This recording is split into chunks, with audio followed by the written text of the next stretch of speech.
Presenting Just for Men Auto Stop. It's time travel. Yo. It gives you back your natural hair color before you went gray.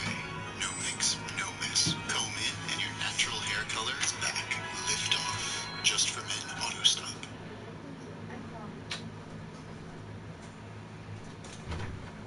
Has a venerable history, What maybe up, you know. guys? In the 17th century, What's good with you this evening? Damn. Well, it seems like this work week will not end. I got one more day of work tomorrow, but god damn, bro, I feel like I done worked 20 days already. And it's only been 3. That's a problem. That's a true problem, yeah.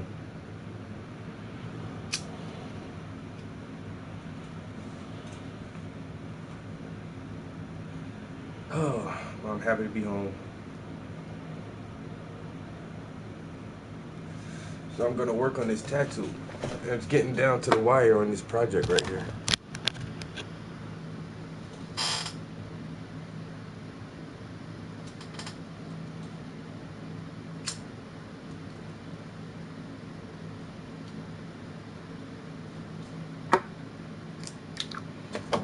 Let me get this shit together. Get my paints together. I need to clean up this damn studio. It's getting junky again. I swear this room is just too small.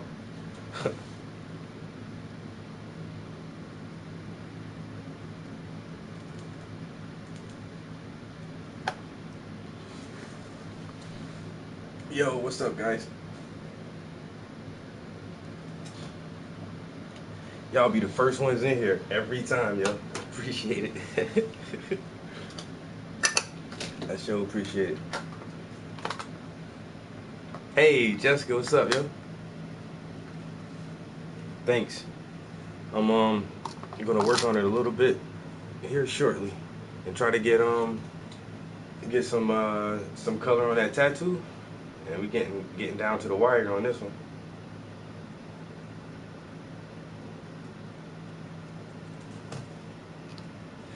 So, where's my photograph? All right. I'm gonna use I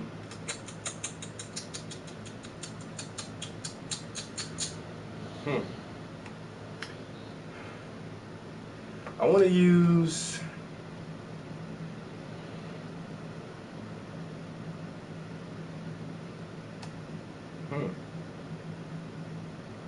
I'll probably use some Prussian blue and a little bit of Terra Verde green, actually, to lighten up that blue a little bit. I might throw a little bit of green in there.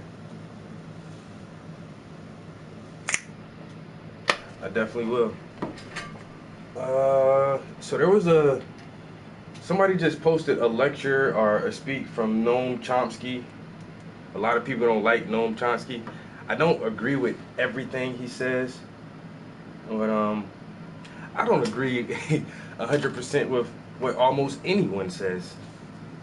Not even myself sometimes. I have to think about that, then discuss it with myself to make sure we both agree on it. But very, very, very, very, very, very few people that I listen to or read I will actually agree with 100%. There's only one author, speaker that I have no disagreements whatsoever with anything he says, ever. And that's Dr. Amos Wilson. I've read several of his books. I've listened to hours upon hours upon hours of his lectures, and I've never disagreed with this man on anything. And he is about the only person. So back to what I was saying, listening to Noam Chomsky, hey, he makes very valid points. He does have factual data information. He's an older guy, so he has lots and lots of life experience, but he also has personal beliefs and personal opinions. Everyone says refers. Okay, it's a must watch. I've listened to Noam Chomsky before, so let's see what he says about this. When Westerners were discovering all kind of exotic creatures like apes and blacks and others, and they weren't sure which was which. There was a lot of discussion about whether orangutans, apes can speak, and they didn't seem to. And there was a lot of debate about why they didn't. And there was a proposal that they didn't call it genes in those days, but there was the analog of a language suppressor gene. Louis Racine, who was the son of the famous dramatist, suggested that apes are really more intelligent than humans. And the proof of it is that they don't speak, because they knew that if they did speak, we would enslave them. So they keep quiet, And, this incidentally led to the conclusion that a brilliant father can't have a brilliant son. I was in RLE Building 20 in the Golden Age, and it actually was a golden age, but I got here in 1955. It was quite an exciting place, a lot of enthusiasm, innovation, a very lively interaction among people of widely different fields. It's a kind of community which I think will be very hard, if even possible, to reconstruct. I also have many very warm memories of it. In fact, some of them very hot memories. Those of you who were around in those days may remember that over the summer, Building 20 was unbearably hot. You could barely survive. Morris Halley and I then shared a small office, and we decided we would try to get the Institute to put in an air conditioner, a window air conditioner. So we sent a message up through the bureaucracy, and it finally reached whatever high office it got to, and something came back down to us finally with a message saying, you can't put in an air conditioner because it wouldn't be consistent with the decor of Building 20. Those of you who've ever seen a picture of Building 20 would know what this meant. Fortunately, we could find a friendly janitor who for $10 was willing to break the rules, and we were able to survive the summer. Back a few years earlier, in fact, going back to the time of a famous paper, Alan Turing's paper on machine intelligence, 1950, the early 50s, there was a small group of graduate students down the road who were dissatisfied with the prevailing conceptions of how to understand thought, behavior, language, so on. And we were trying to see if we can construct another way of looking at these topics, which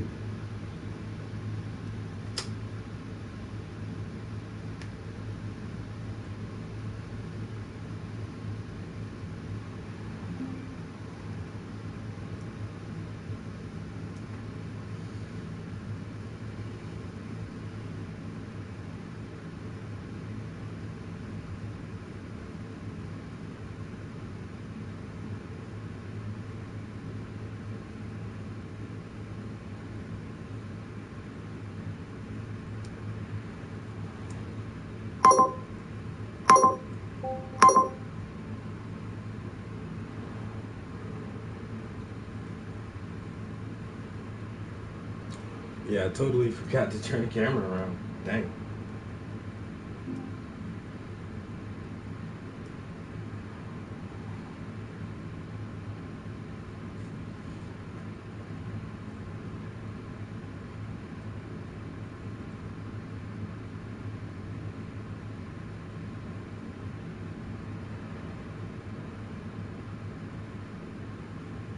which might be more promising and integrated better into the general sciences. And Turing's comments had a certain resonance. You may recall that in this paper, which is about machine intelligence, he begins by saying that the question whether machines can think is too meaningless to deserve discussion. He didn't explain why, but he presumably meant that it's a question of what kind of metaphor you are willing to accept. So it's like asking, do airplanes really fly or do submarines really swim? If you want to extend the metaphor, yeah. If not, no, it's not a factual question. He nevertheless went on to say that it would be a very good idea to construct hard problems to see if you can design machines, meaning hardware and software, to solve them. And the famous proposal of his was what he called his imitation game, later came to be called the Turing test. He thought that might be an incentive to develop better machines, better software. And for that reason, it's good to do it, but we're not asking the machines think. He also suggested that maybe in the course of time, he said 50 years, people will come to, because of this work, people will... What? A commercial already? Holy crap.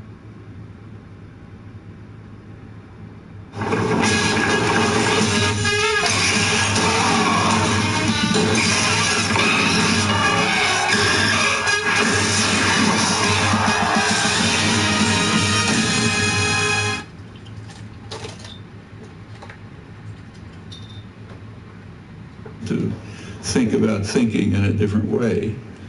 You can ask whether that's happened. The machines, it certainly was an incentive to develop better machines. And that had a certain analogy to the kinds of things we were concerned with.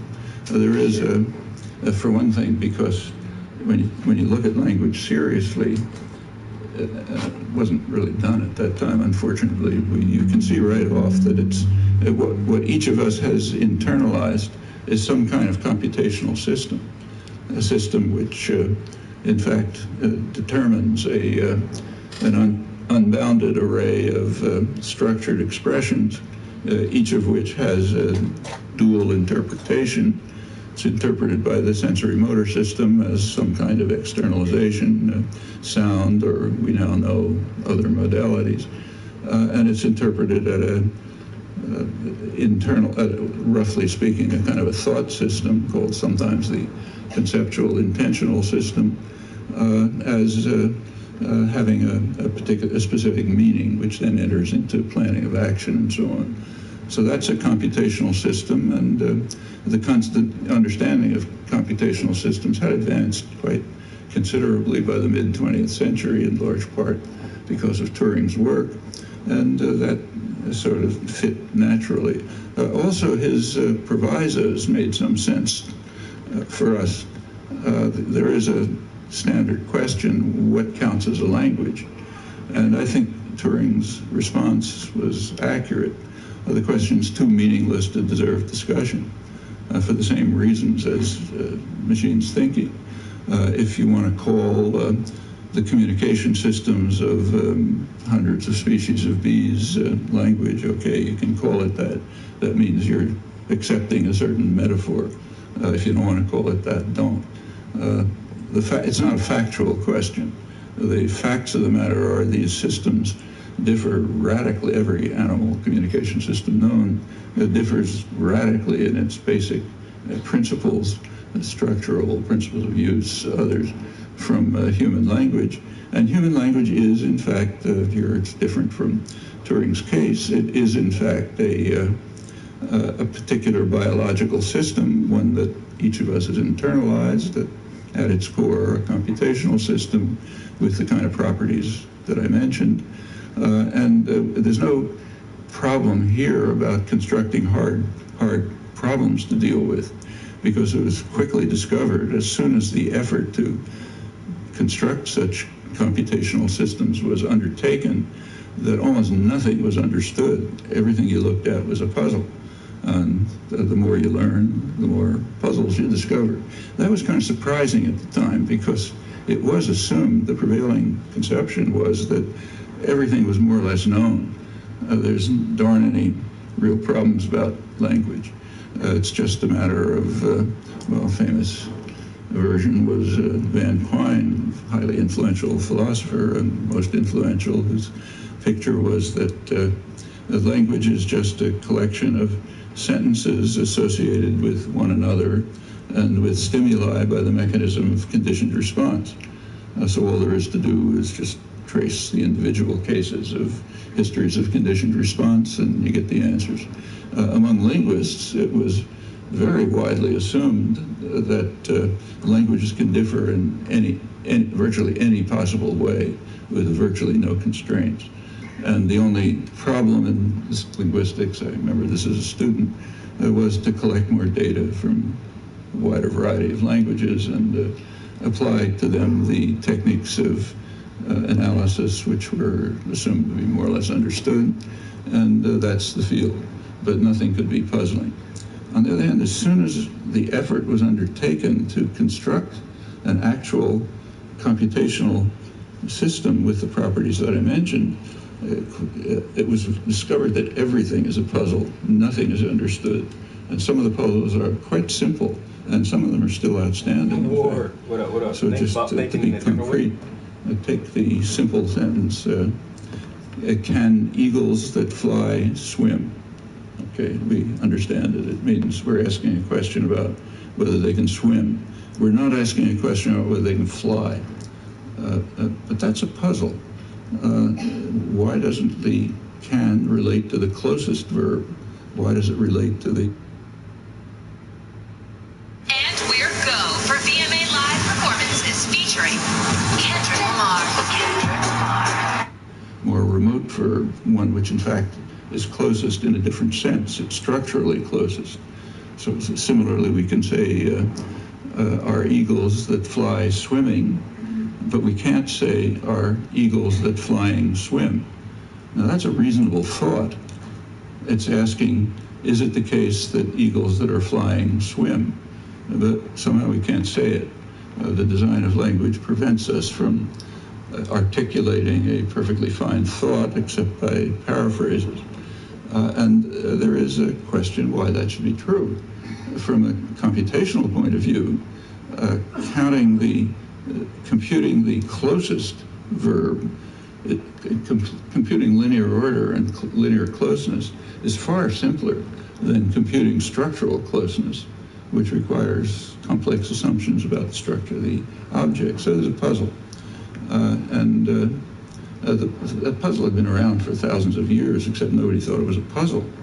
It's one of innumerably many such cases.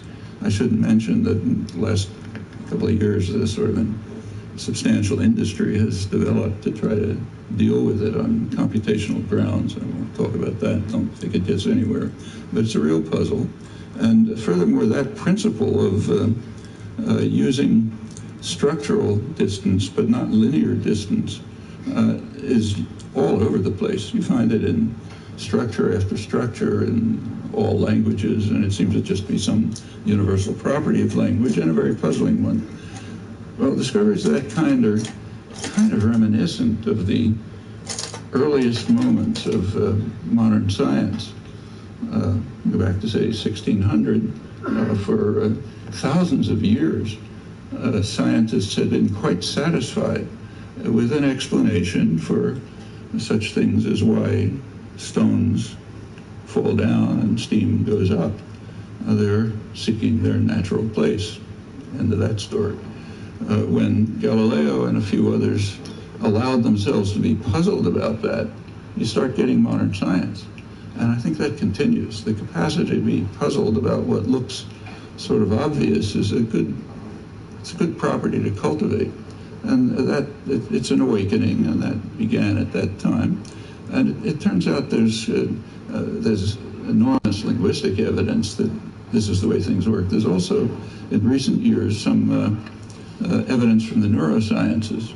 There's some interesting investigations being carried out by a very good group at Milan. The linguist in the group, Andrea Moro, is well known here. He's been here many times. They've been investigating in the reaction of people to two types of stimuli. One, all new to them, rule systems that meet the conditions, the basic conditions of what's called universal grammar, of the general principles of language, and others that violate these conditions and use things like linear order. So, for example, an invented language in which to negate a sentence, you take the negative word and you put it in the third position in the sentence, let's say. And it turns out that brain activity is quite different in these cases. In the case of a normal language, which people have never been exposed to, Broca's language areas are activated in the normal way. But in the case of linear order, it's not. The language areas don't have the normal activation. People may figure it out, but they're figuring it out as some kind of a puzzle to solve, not using their linguistic capacities. Well, all of this ought to be puzzling, and it is. And in fact, as far as I know, the only serious proposal as to how to explain it has pretty far-reaching conclusions. The natural assumption is that at the point at which the computations are taking place in the brain, there just is no order. There's no ordering at all. All there is hierarchy. So the only thing the brain can compute is minimal structural distance, because there's no linear order. Well, that looks pretty plausible, in fact, from many points of view. One reason is that if you look at the syntax and semantics of language, for a very broad core class of cases, order doesn't matter. What matters is hierarchy. And furthermore, if you look at so that suggests that one of those two. Realtor.com helps you find your dream home before everyone else. And finding your dream home via faces, the semantic interface with the thought system, just doesn't care about order. On the other hand, the sensory motor system must have some kind of arrangement, depending on what the form of externalization is. If it's speech, it'll be linear order. If it's sign, it'll be various things in parallel. But it has to have some kind of ordering. So it's reasonable to suppose that the ordering is simply a reflex of the externalization, but doesn't enter into the core properties of language, which simply give you the what's used in the thought system.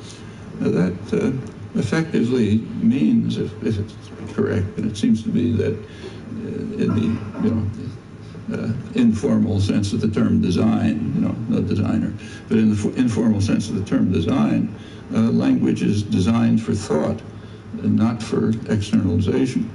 Externalization is an ancillary process.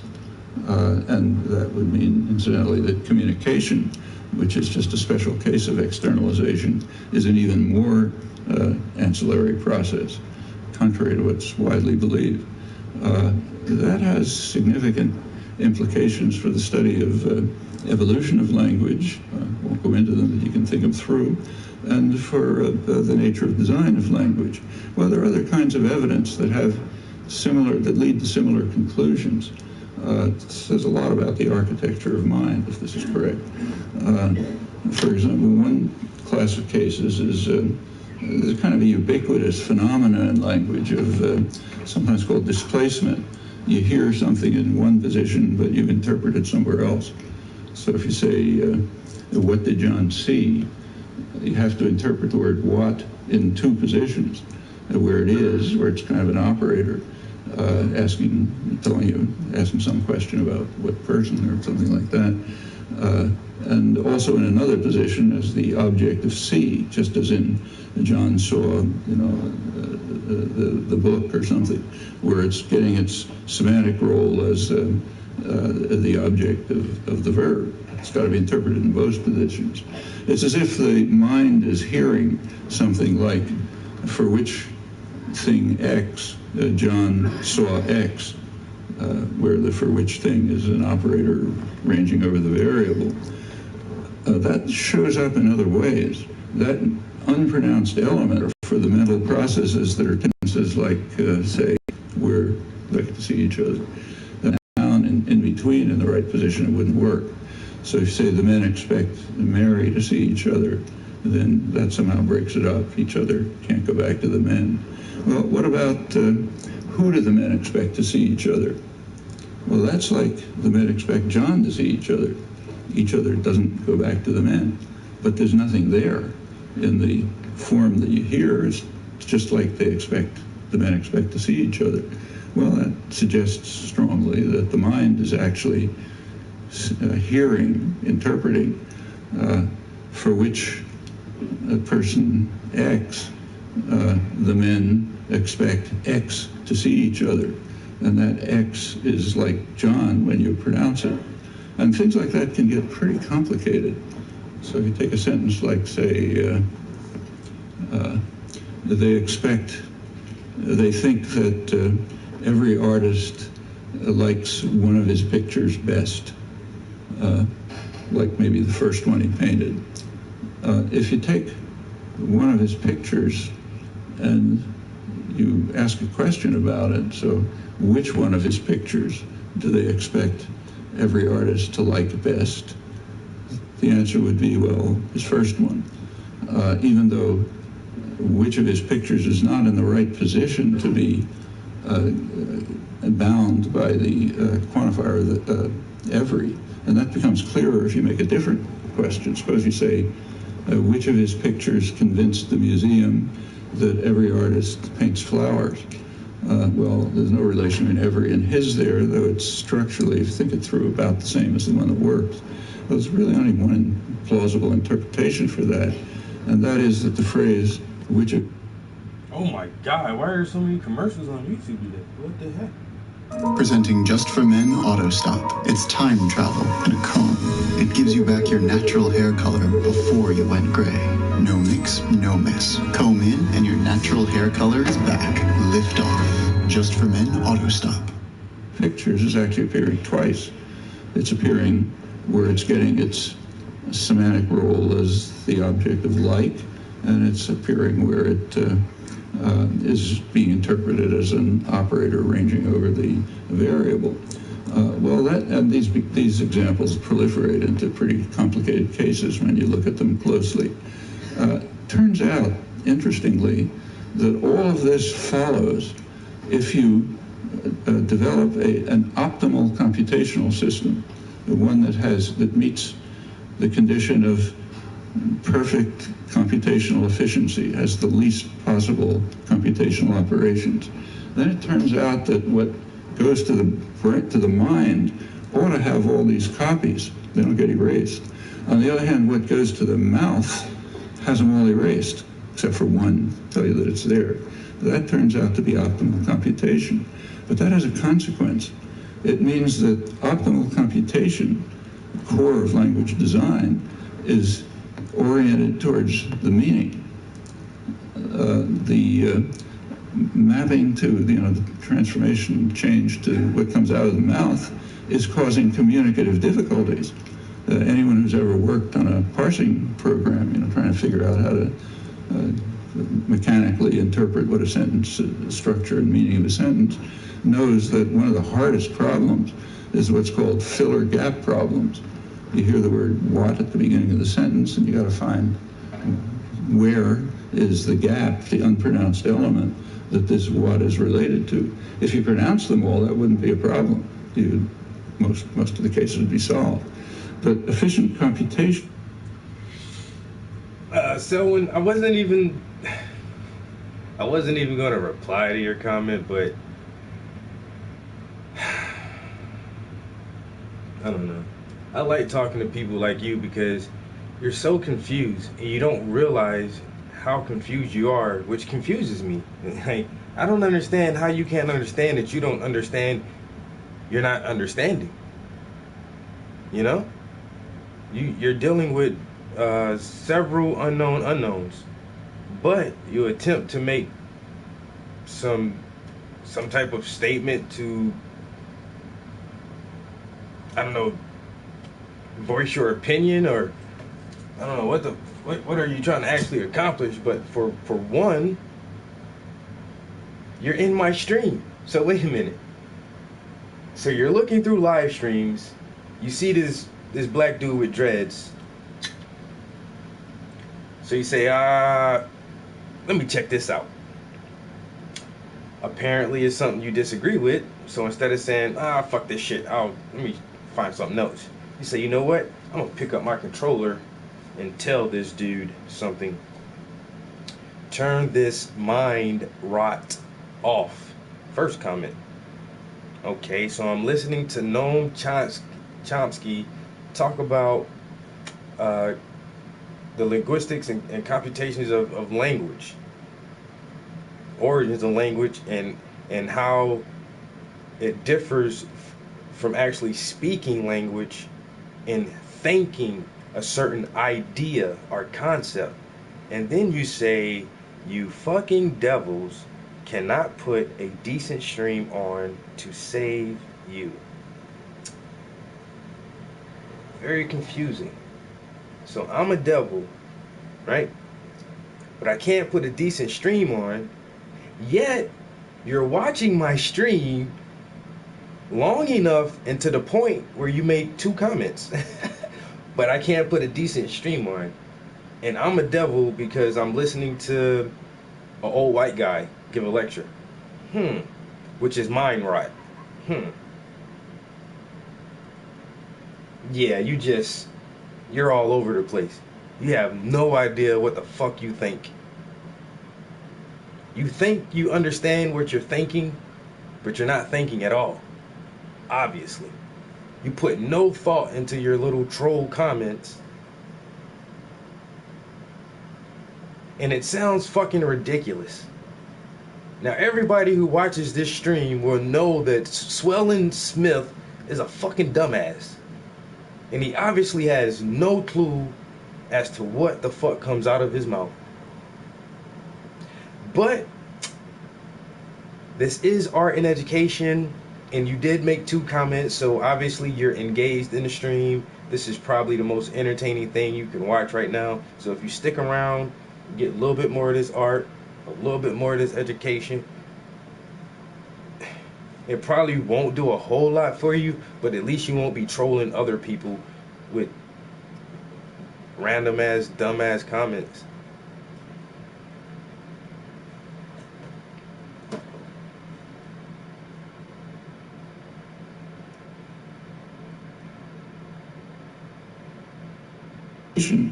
Leads to the consequence that it undermines communicative efficiency. That's pretty much like the case of our eagles that flying, can eagles, our eagles that flying swim. Nice thought, but you can't say it. Again, optimal operation of the operations is leading to communicative difficulties. And quite generally, there's an interesting class of cases known now where you have conflicts between computational efficiency and communicative efficiency.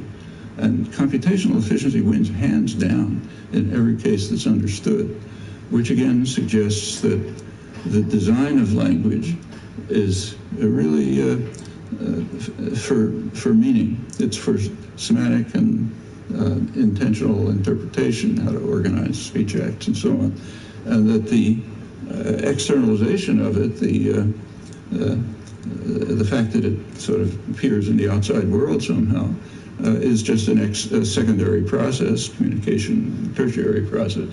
Well, that reorients our conception about how the mind works, but it looks pretty plausible. Well, another issue, kind of along another minute, going back to the 50s, it was of course understood right away that none of this it's impossible for any of these things to be learned by association, conditioning, induction, any simple mechanism.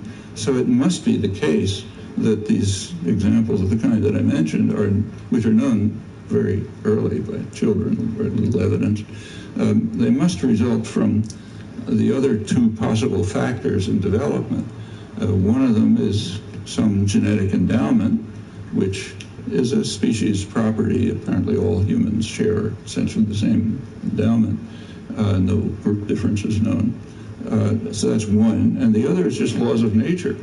the kinds of laws that determine, say, that a cell divides into spheres, not cubes, though genetics involved some, but not much. And the interaction of these two factors ought to be able to yield results of this kind. But now there's a fair amount of evidence supporting that. The kinds of things I mentioned illustrated. Of course, languages differ all over the place. That was known too. So you have to show that these principles that you're postulating are going to apply universally. That does not mean, contrary to a widely held misunderstanding that you can read in journals like Nature and Science and others, it does not mean that there are going to be descriptive generalizations about language that hold universally. In fact, it might turn out.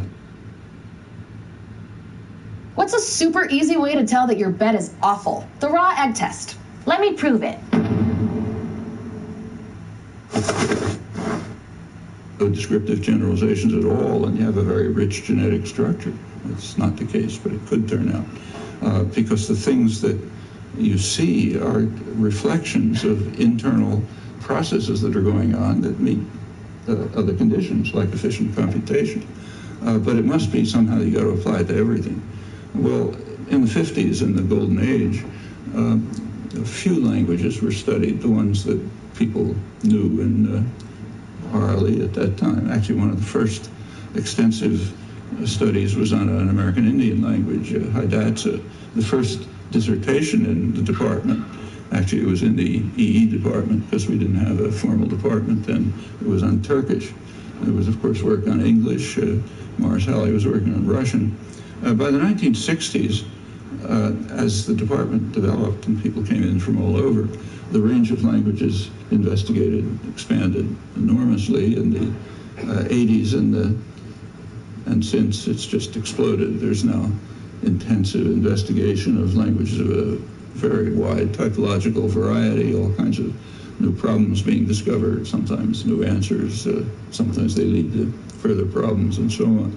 At the same time, what Steve mentioned before, the study of language acquisition really took off.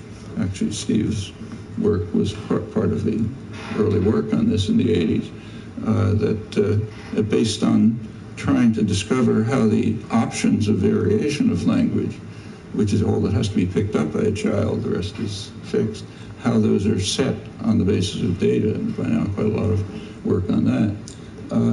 All of this, I'll just finish by saying, plenty of problems remain. I don't want to overstate, but there's some fairly striking and reasonably plausible conclusions which have far-reaching implications. All of this, however, is restricted to what's going on inside the internal computing system, what's going on inside the mind. Now, somehow language has to be related to the outside world, and because there are two interfaces, it's going to have to be related in two different ways. At the sensory-motor interface, the question is hard, but sort of understood. That's the topic of acoustic and articulatory phonetics, which has been studied pretty intensively at orally too for 60 years, and a lot of results, a lot of problems. But at least the problem is kind of in hand. What about the other end? How does the meaning side relate to the outside world? Well, there is a doctrine that's widely held. It's supposed to give an answer to this. It's sometimes called the referentialist doctrine. It holds that the elementary semantic units, let's say words for simplicity, they relate to the outside world by a battery low, please charge now. Something out, or denotation for predicates, picking out a class of things. So like cow, the word cow picks out cows, where cows are something that a physicist could identify in principle. The only problem, and that's very widely held, it was known in classical Greece that that's not correct. They didn't have much of a deep analysis, but examples showing it doesn't work. In the 17th century, in the what we ought to call the first cognitive revolution, many of the significant questions were raised that are still puzzling today. It was widely understood that that doesn't work, that the As David Hume put it, summarizing a century of inquiry, that the way we categorize things, the things we categorize, he said, are fictitious, created by the mind, using Gestalt properties, notions of cause and effect, notions of psychic continuity for sentient objects. John Locke studied this, and other properties that a physicist cannot identify. They're imposed by the mind on flux of experience. And those are the entities, if you like, sort of mental entities that we construct, and they're somehow related to the world. This poses a huge problem. There's no animal communication system known that has anything remotely like this. There, the referentialist doctrine apparently holds. So if you take, say, cries of a vervet monkey, each cry is keyed to some identifiable physical event. You know, like leaves are moving, we interpret that as meaning an eagle's coming, all the vervets run and hide. I don't know how they interpret it is another question, but or else it's an internal sort of hormonal phenomenon, like I'm hungry or something like that. Every communication system that's known works like that, but human language doesn't work like that at all. You take a look at the words of the language, none of them work like that, and that's a real problem. For one thing, it's a tremendous evolutionary problem. Like, where did all this come from? Totally unknown and maybe unknowable, but it's also a problem for the nature of language and for the acquisition of language. Like, how do children find these properties which they get to understand very quickly? In fact, things like children's fairy tales exploit them effectively. Well, these are major mysteries that remain on the horizon, right at the core of what language and thought are about. And there are plenty of other ones, so I just suggest again that the capacity to be puzzled is a good one to cultivate.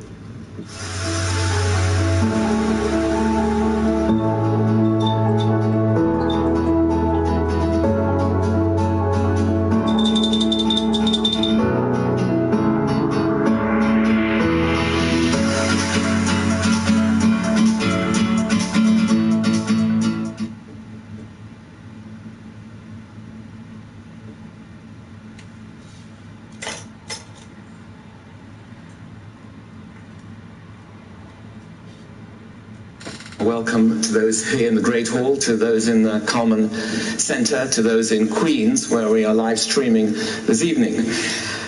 Welcome to you all, and particularly, of course, welcome to Noam, as we know him, Noam Chomsky. Noam Chomsky needs no introduction, so I'll be very, very brief. He's, of course, probably the one academic who is known throughout the world for his scholarship and public engagement. Currently Emeritus Professor in the Department of Linguistics and Philosophy at MIT, Noam was born in Philadelphia in 1928 and has worked for nearly all his career at one institution where he started in 1955, there's loyalty, MIT. Sometimes described as the father of linguistics, he is also a major figure in the philosophy of mind, language, politics, and ethics. He was named the world's top public intellectual by one poll, but we hardly needed reminding. Noam has written over 100 books and has made massive contributions, of course, to the fields in which he's engaged. For years, he's been one of the most prominently cited academics. He has lectured in many of the most prominent lecture series of the world, and now he can add the Durham Castle lecture series to his list. His list of awards and honors is extraordinary, and one hardly knows where to start. Really? I counted honorary degrees from at least 38 of the most distinguished universities in the world. In Germany, this would be a nightmare because of the tradition and convention of introducing important speakers by all of their degrees. So it would be welcome there, Professor, Doctor. That Lasers album was the shit, though. That shit was the shit. That got that Laser album had Words I Can Never Say. Boy, that's still probably one of my favorite songs, Joe.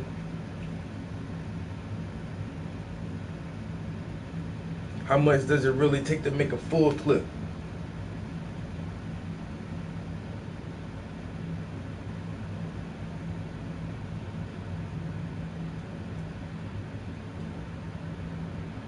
Lasers. Turning from losers to lasers. I'm telling you, that was my favorite track, yo. That was the jam, yo. He really spoke out on that, yo.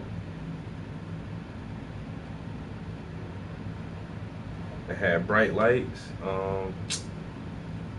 All Black Everything. What else was on that album? Dang. I might have to go dig my CD out, listen to it now. I ain't listened to it in a minute. What was that? Gotta open them up, man. A mind is like a parachute. That shit don't work if it ain't open. I tell you. You jump from a plane, your parachute don't open, you already know the results. You go through life and without opening your mind, keeping a closed mind your entire life, it's basically the same results. You know what I'm saying? You're gonna end up flat.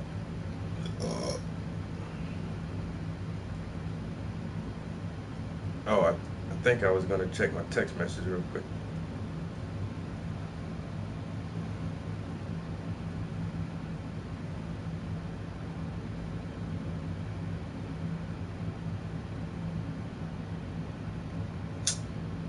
Oh, it's already 8:30 almost? Whoa.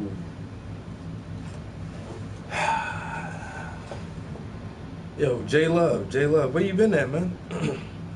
You gotta follow my stream, yo. I got tons of projects I'm working on, tons of new shit coming up.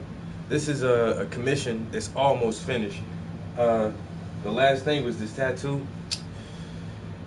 So I got that first layer of paint on there. It's gonna need some highlights a little bit. So I'll let that dry. I put a little bit of dryer in there. So maybe it'll dry well enough overnight where I can play with it a little bit tomorrow evening, if not Saturday. But I'm looking at maybe a week or so this thing would be shipped off and on its way to its new home. So I gotta enjoy all the time I got with this painting now, because it won't be in my presence for much longer. And that'd be the saddest thing. You're like, I don't know. I'm happy when my art has a home, but it's always like, I gotta give this to somebody. I know they paid me for it, but still, like, dang, that was a nice paint. But hey, I try to enjoy it while I got it, and then hopefully, when my client gets it, they'll enjoy it just as much as I did. You know?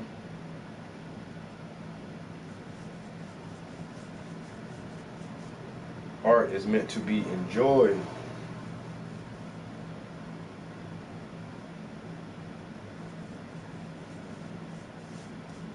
Go ahead and paint these edges up.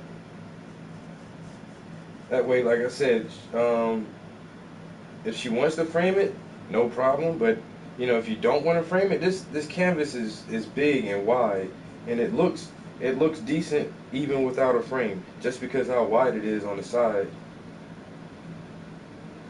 So I wouldn't necessarily say this one would need a frame, and that's why I'm painting the edges, so that way you can just throw it on the wall.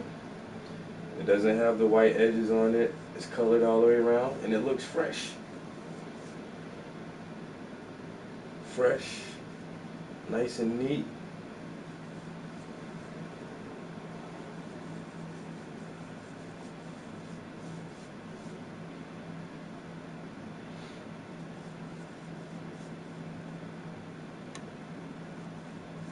All right, so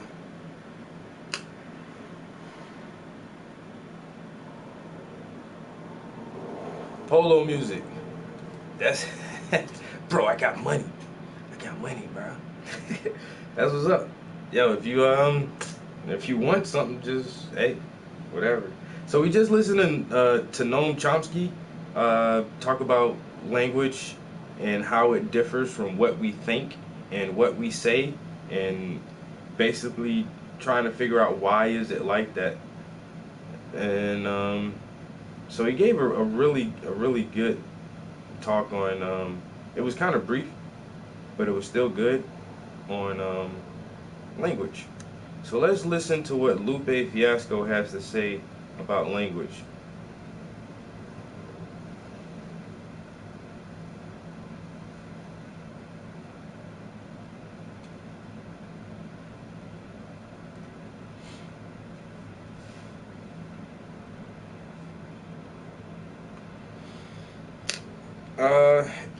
So Pharaoh, if you want to get in contact with me, it's weird because I stream from my PlayStation, and so I just assume everyone has a PlayStation, but everybody doesn't have PlayStation. So if you do have a PlayStation, you can tell what up, yo.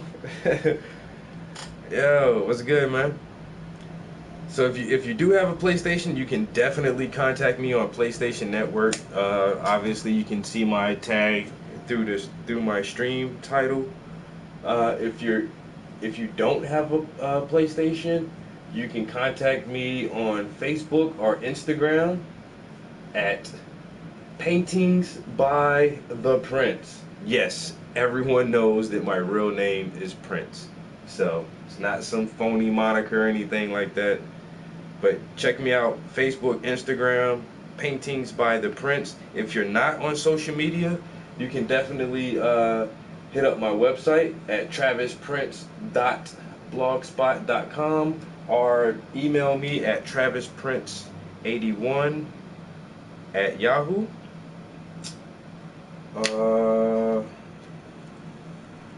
So yeah, several different ways to contact me. If you're really interested in getting a custom piece of art for your home so that you can be the envy of all your friends and family because you got a baller piece of art and they don't. And they're going to say, well, where'd you get that from? And you can just be like, none of your business. Why is you all in my shit? You know? Why you all up in mine? Looking at my luxury art. You know, this is museum quality. Yes, that's a painting of me. Why did I have a painting of myself done? Because I'm the shit, obviously. And when you're the shit, somebody has to paint you. That's why I paint myself all of the time. I might paint myself again tomorrow. Really. So, Lupe Fiasco, what do you say about language?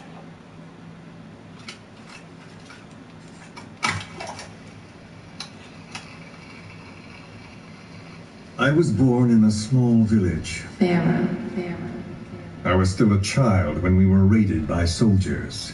Foreign soldiers. Torn from my elders, I was made to speak their language.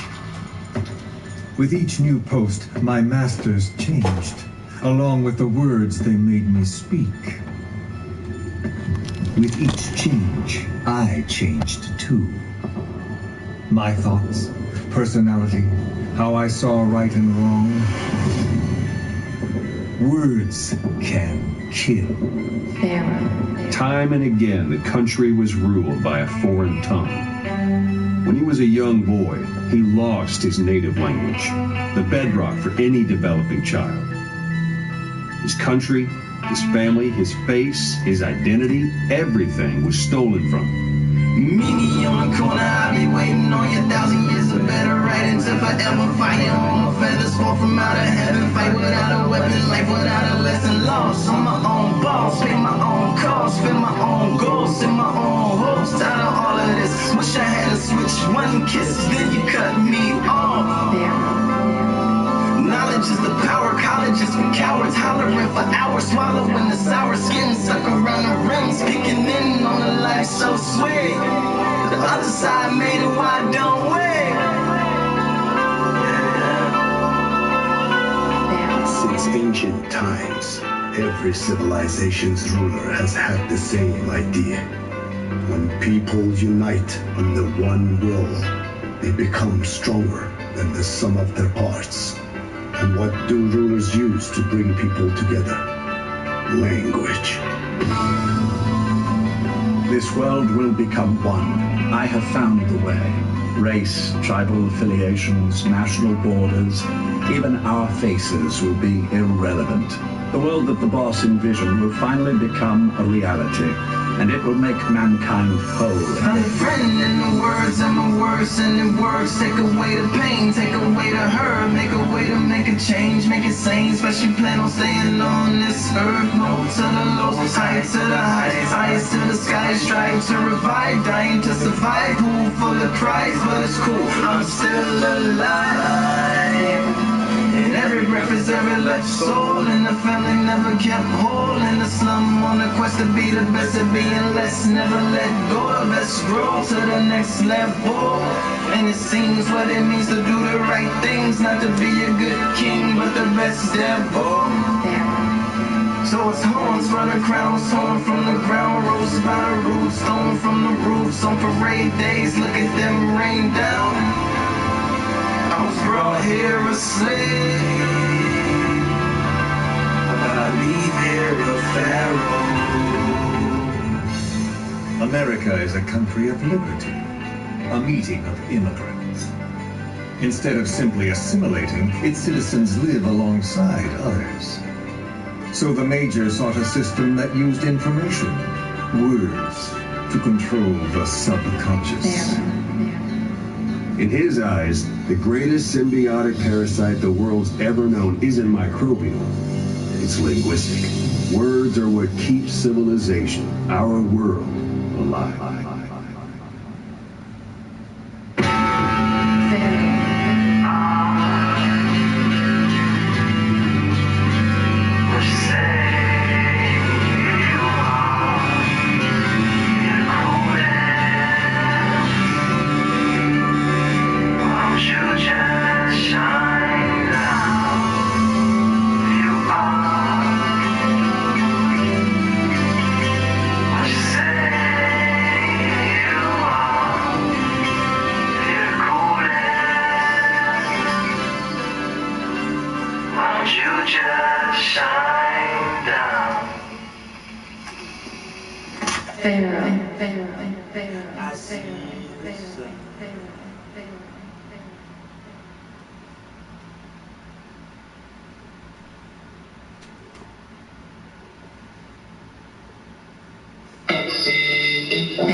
Mississippi Masala getting guava cassava millions getting inspired of competition. Titties and teeth, so silly and me. No, really it's free. Hey, you can use the phone like a new computer wall. That's an Ethernet pun. Cause dial-up's all done. When it took 20 minutes just to download one. Hey, you gotta find face.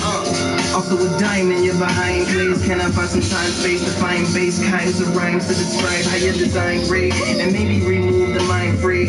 Like those overhead cranes at the train yard that Tom Cruise used in the War of the Worlds before the aliens came part. Remember that? Oh, not a fan of the sci-fi. Dallas not a fan of the Wi-Fi. Man, your eyes like little reflective little pools of tie-dye. It's 1972 and I'm some long-haired high guy driving a Volkswagen Beetle off into the California twilight. I use a guy tie, cause I'm a guy ride. But if you're gay, that's straight too. Hey, I don't hate. I got a couple of friends who invite twice. Did that a ride? Do you like whole stories or just a highlight? Cause I like to write your life story on the sky. Made a live ride. Remember those 10 years in? Let me guess your age. You was 10 years ago. And I ride. Who you calling? Maybe New Orleans where your mother lives with your brother's kids. Cause he locked up cuz of what some other motherfucker did. Left a fib of the Fibonacci sequence. Do you flicker like Liberace sequence? Or maybe twinkle like little stars? And tingle like little scars? I run the wrinkle with you like a car hood. And the crash test is beatbox. Yeah, and it got a soul, yeah, what it do, what it say, yeah, droga, what it say, yeah, droga, what it say, droga, yeah, droga, nigga, what it say, yeah.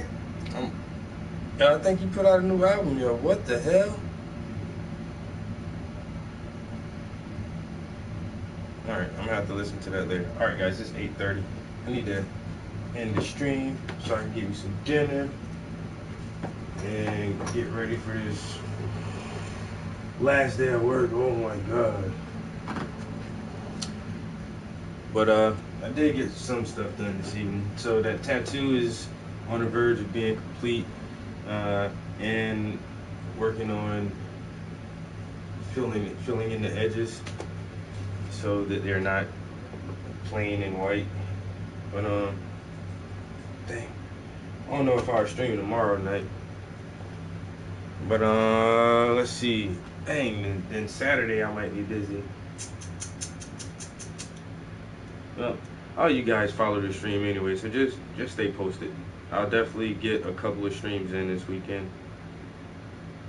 If you guys don't have anything else to do, you're more than welcome to stop by the Trap House, Paint with Prince, Art and Education, and chill. I don't know why I'm doing this to my brush, but anyway.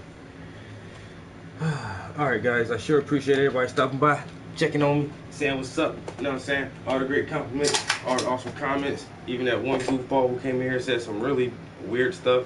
But hey, thanks too, man, because every view counts. So you just put, you know, one extra view towards my stream. You're special, man. Yo, peace. Until next time.